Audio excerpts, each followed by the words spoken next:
Wow, guys, I can't wait to tell you about the reaction to last week's episode about IXL. Also, should we ever listen to students' opinions? And I had a meltdown this week. Substitute Teachers Lounge.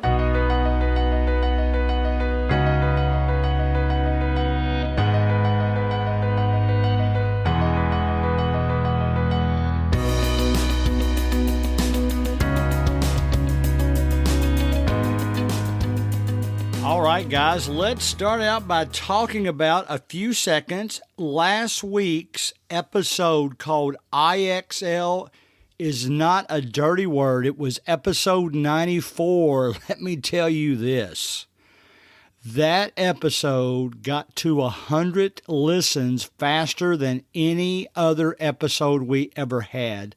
I hit a nerve. And let me tell you what I found out about IXL as I was looking over the discussion boards.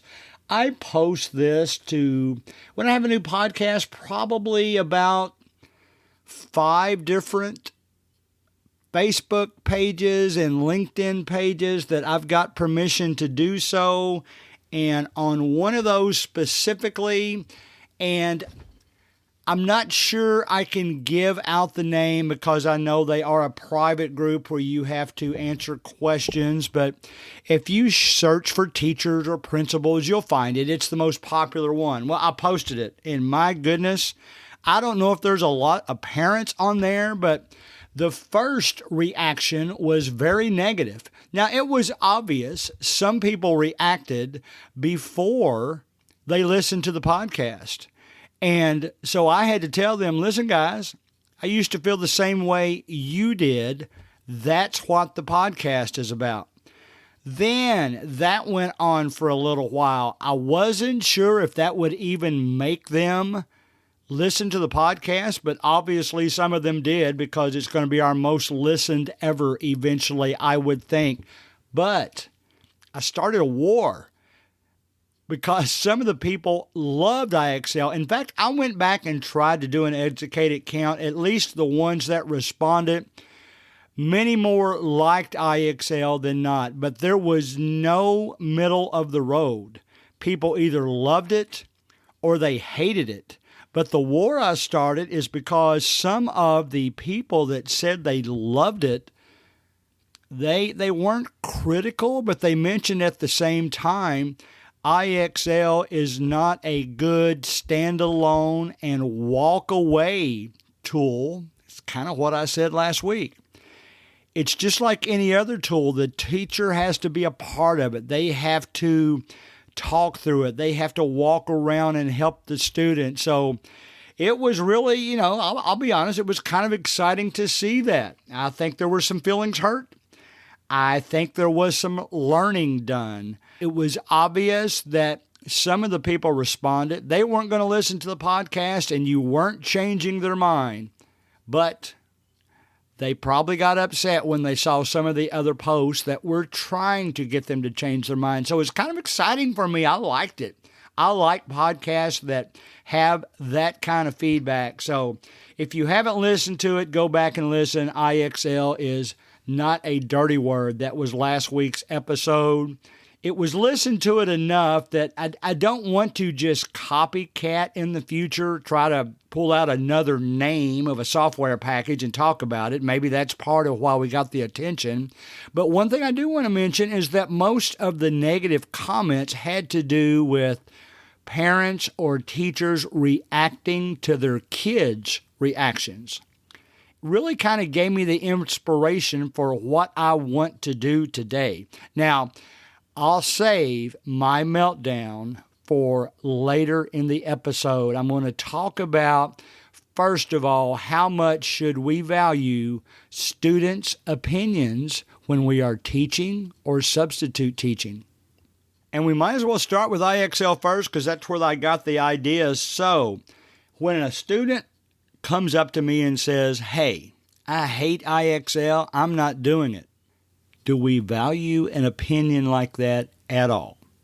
I know what I would do is go to the student and say, I'm going to try and change your mind. You don't have to get 100 in a SMART score on IXL. You get what the teacher assigns to you. I'm going to walk around and try to help you with it. That's the approach I would take. I know I have run into some teachers in past years that I don't know that they value an opinion of a student at least as much as what I do. I'll be honest with you guys, I'm probably on the positive side of valuing students' opinion, maybe more so than normal, because it's kind of interesting. Yes, I'm not as good a teacher because I'm a substitute teacher. I don't have all the experience. I don't have all the training. I don't have all the background. I might be good at building relationships, but that teaching element is one of my things that I keep trying to get better at, but I'm not there. And of course, there's always room for improvement, regardless of where you are. But I say all that to say this. I'm at an advantage about students' opinions in that, and I'm not saying me personally, but substitute teachers. The advantage we have is that we see thousands of students. Teachers, regular teachers, see basically the same group of students, maybe 100, 150 or so every day or every couple of days, and they see them all year. Substitute teachers see literally, I tried to count up. I know I got well over 1,000. I might have been at 1,500 the first 12 months that I substitute taught because I was 8 different schools. It's easy to do the math. If you're seeing 150 students in a day, it's not hard to start multiplying things out and realizing you're well over 1,000 students that you've met. So I kind of tend to be an advocate for them. Here's what I do when I hear a student's opinion. If it's overly negative, I'll just say something to the effect, well, I understand what you're saying. I use this when I'm umpiring ball games too. I understand what you're saying, but here's my view and here's why I think it will be helpful. Now, those of you that are math teachers, I'll tell you one of my gripes. I hate the part of equations. I'll try to do this quick because some of you are already tuning out. Equations need to have X on the left-hand side of the equation all the time. It needs to be to the left-hand side of the equals sign. What are we ever going to do? When are we ever going to run into a situation in real life where we have to put an X on the opposite side? Even if you're in engineering, I don't think that would ever happen. Why would we do that? So why are we testing our students that way? That's my random rant. You don't have to pay extra for that. Now let me move on. I have run into some teachers that it's obvious to me, now this is by far the minority, that if a teacher hears a student say something negative, talk about a negative opinion, they pretty much just ignore it or tell them they're wrong and you're going to do it anyway. Well, that's not my style. I don't want to offend anybody, but I would prefer giving the student the benefit of the doubt first and then trying to find out why they actually feel this way. Maybe go through some problems. Now, IXL, I use Delta Math. I use a lot of math things. Of course, I use Kahoot. I'll occasionally run into a student that doesn't like Kahoot, and I'll try to change their mind. I won't overreact. I probably did it one time. I might have said, you don't like Kahoot? How could you not like that? Because of all the things I've ever used, Kahoot, even in a test format, is what students ask for most often of anything I've used. I have yet to pick out any other type of software or online programs that have the positive effect that Kahoot has. And I'm not going to go into a lot of detail again because there's plenty of episodes where I've talked about it. But that is the most positive thing I've ever used. But there's other thing we're using in class. Do your students grimace, especially now? I mean, I'm recording this on March 19th, 2021. We are starting to get back to normal a little bit. I'm in the mode, CDC-wise, that Dr. Fauci has said since I am 2 weeks beyond my second vaccination that it's okay for us to take our mask off in public places now. Now, the schools haven't yet decided to do that, and of course, I will go along with whatever the school's policy is, but that's where we are if you're listening to this in the future and you're curious. That's where we are at the time this is being recorded. But I say that to say this. You know, we've gone through a lot of virtual stuff. I've noticed now, I'm an old-fashioned guy. When I hand out paper handouts, I see the kids grimace. I know they would rather me write things on the board and us walk through them other than having a handout. Maybe it's because handouts get lost so easily. Most of them have a composition book that they brought for my class, and they know those will stay bound together, and they'll have all their own notes in one place, unless a lot of them tear out the sheet, so that would be an exception to the rule. But that's their opinion of paper handouts now. And I try to say, listen, guys, paper handouts are never going to completely go away. In fact, they're probably going to make a rebound now. I usually try to add some encouragement by saying, you know, guys, there will be test questions taken directly from this handout. They know that my policy is I usually knock on my desk with my fist when I'm saying a test question. I'll give them a little hint about to highlight this specific one directly. And they usually do that. If it's a student's opinion about something like that, if it's an opinion about IXL, if it's an opinion about Delta Math, Quizlet, whatever you want to bring up, I will always say, let me listen to your opinion and see if we can discuss it together. I am not the kind of person that says, because I said so. I didn't like it when my parents did it. I didn't like it when I did it to my own kids. I don't like hearing it when two teachers say that to their students. So that's just not me. I'll be honest, guys, I hope it's not you. I don't think that's the most productive thing we can get out of a student. And to be honest, I think it pays dividends in reverse. Students, the more we want to think they don't care what we think, well, they do in this respect. They will treat us the way we treat them. If we are willing and open to listen to what they have to say, they're going to be willing and open to listen to us, especially like if we're on a one-on-one format or small groups. They might not act like they're paying attention to us when they're in front of their kids. All you got to do is look at their eyes when they say something. And if they're looking around to the other students, they're just doing that to get their attention. And for that matter, it doesn't change with adults either. If you've ever been in a meeting and you know who's trying to get attention because they look around at everybody when they've made their comments to see what reaction they're getting. Okay? Now, I will call out a student on that. I'll say, how come you're looking around at everybody? You made the comment to me. And they'll usually admit to me, yeah, I was looking for attention. And we get along great. I will always be someone that thinks the student's opinion is valuable.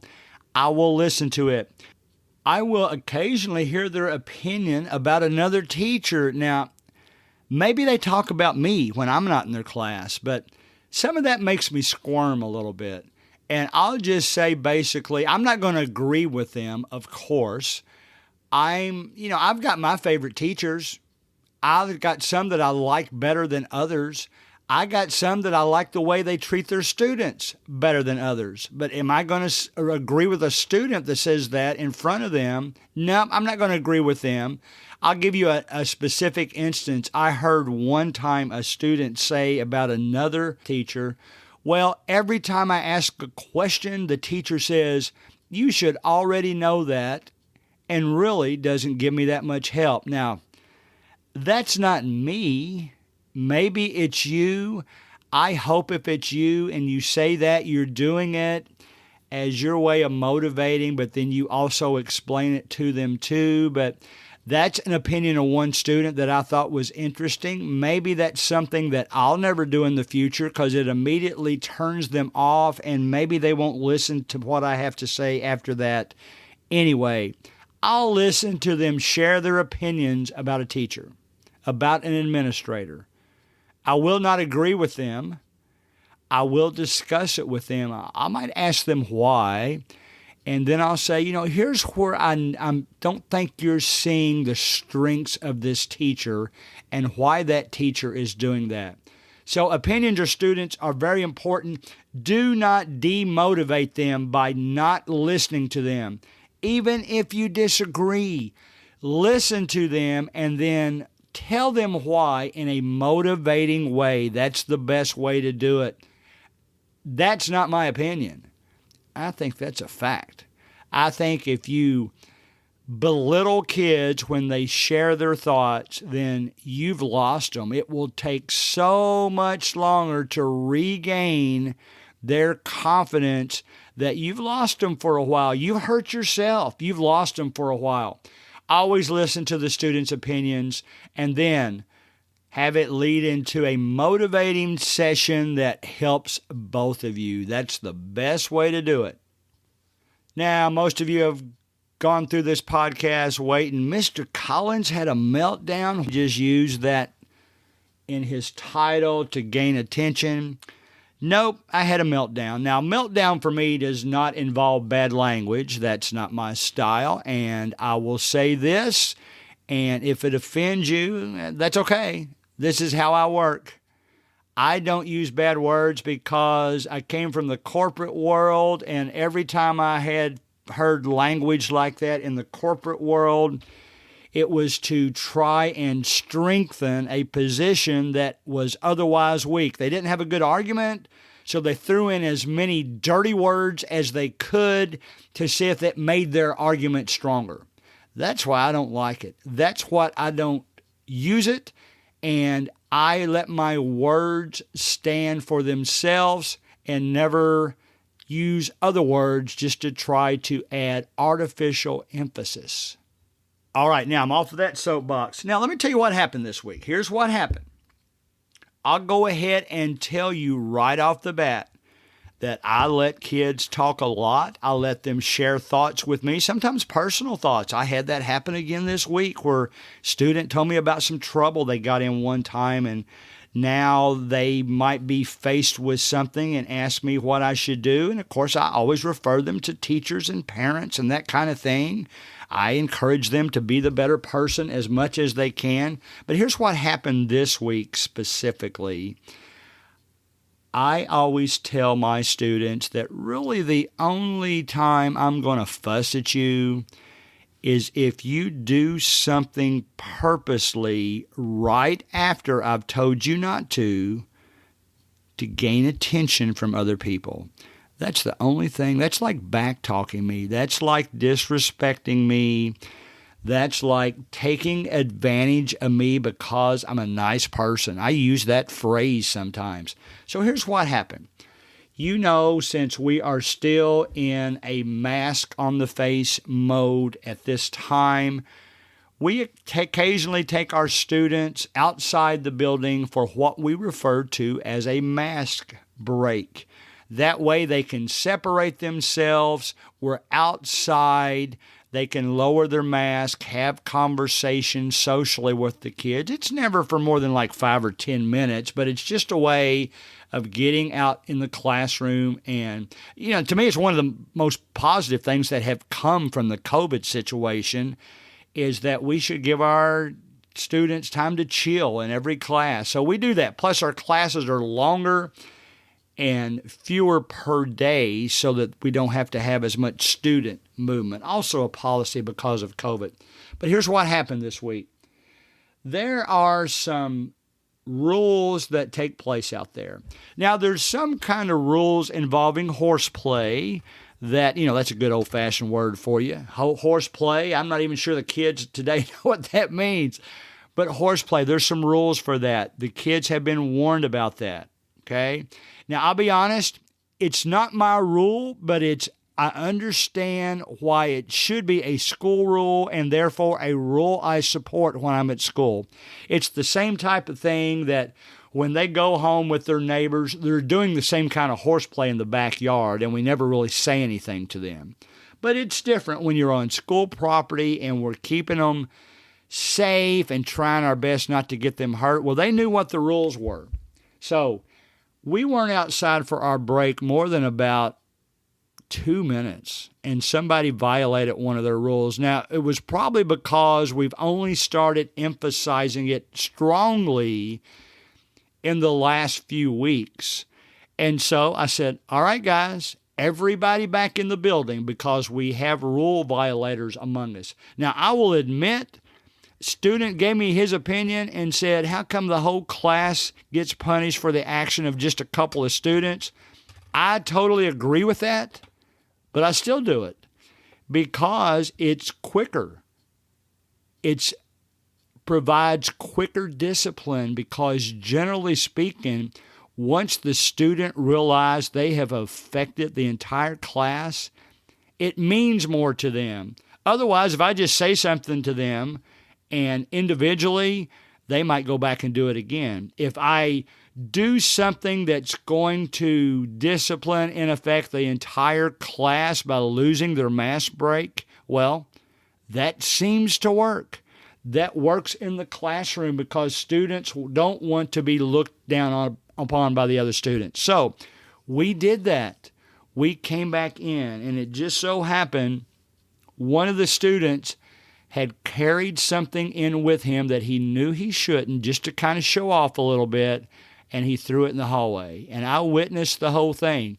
Here's how I handled it. I said, all right, this was not a math class, but I knew who their math teacher was.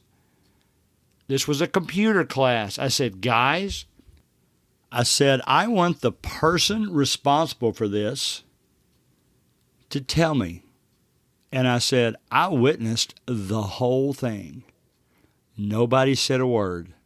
So then I said, all right, here's what you've cost your class. We won't go back out for a mass break for a couple of days. We will be quiet the rest of class, and then we will study some math.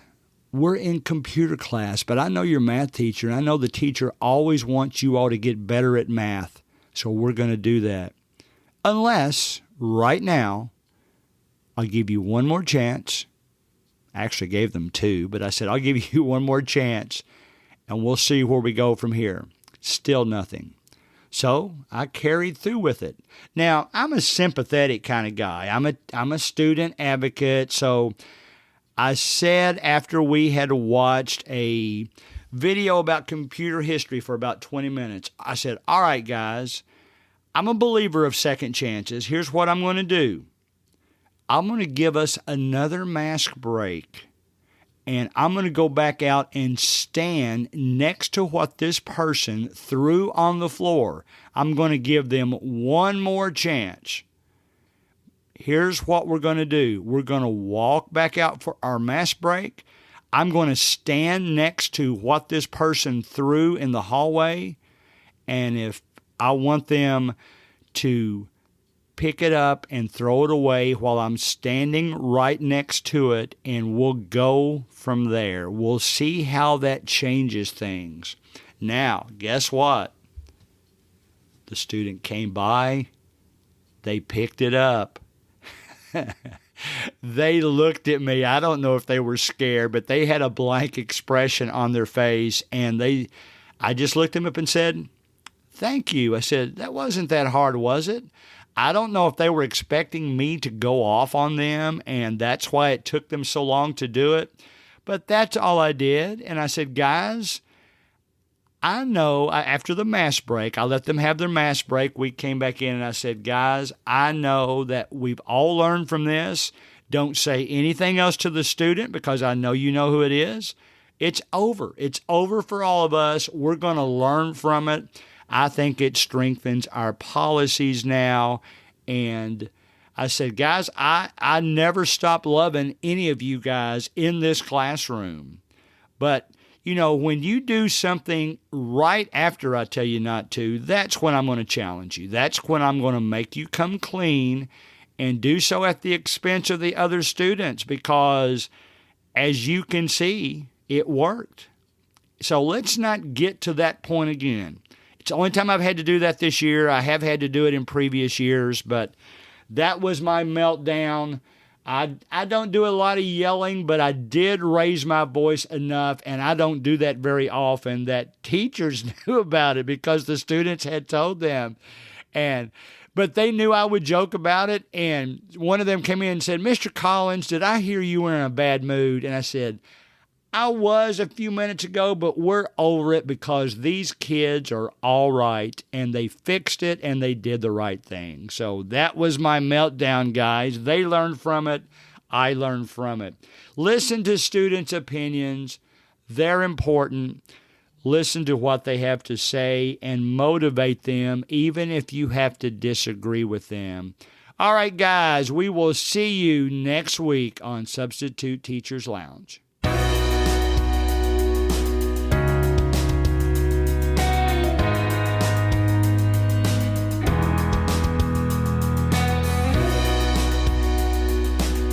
Music provided by Finn Sound.